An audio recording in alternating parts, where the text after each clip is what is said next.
You will not ever be forgotten by me. Well, Tori Amos has sold more than 12 million albums. She is one of the most successful and influential artists of her generation, and now she is out with her 12th album, Night of Hunters. This is inspired by classic music themes spanning over 400 years.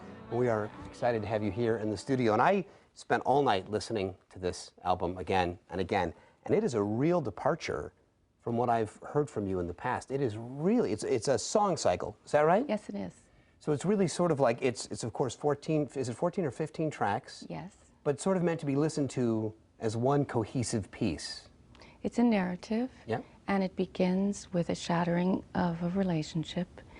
The story takes place in Ireland, in an old home from 1735. And the woman has to start picking up the pieces after he has walked out. And she meets a mythical creature, Annabelle, who takes her back in time and then brings her back into the 21st century to figure out her next step. Did you first have the idea that you wanted to tell the story of a relationship in its dying days and then come to the classical music song cycle, or did you know you wanted to do a song cycle? Deutsche Grammophon tracked me down.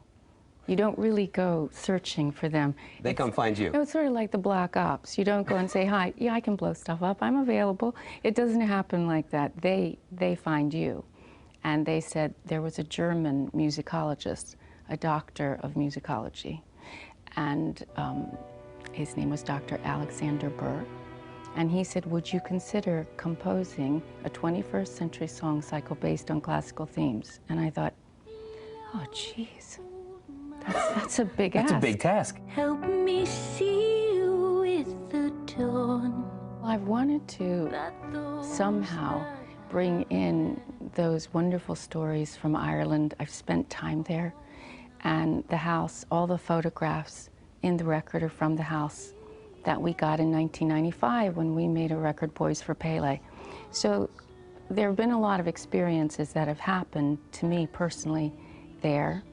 And so some things were inspired because of the place itself. And it was the music that sort of, I would say, lent itself to the idea of something more poetic. Your daughter is on the album with you, and I think so much of your work is so intimate and so autobiographical. Did you have any hesitation about sort of bringing her into that world with you, or was it a good fit for you? Well, you know, she dashed my hopes of her being a veterinarian or whatever a few years ago. She said, when I was 9, Mummy, I discovered the blues. And so she said, ever since I discovered the blues, I know what I'm doing. And she wants to act and sing. She doesn't want to be an actor who can sing or a singer who can act, but to do both very fully well. And separately. And so she helped me develop Annabelle. I designed it musically and lyrically, but she would ask me questions. She'd say, okay, why do grown-ups make such a mess of it and are so stupid that they can't fix their problems before they drag the kids into it? And I said, no, you're right. She had friends who were going through divorces, friends all around the world. She's toured many times. Mm-hmm.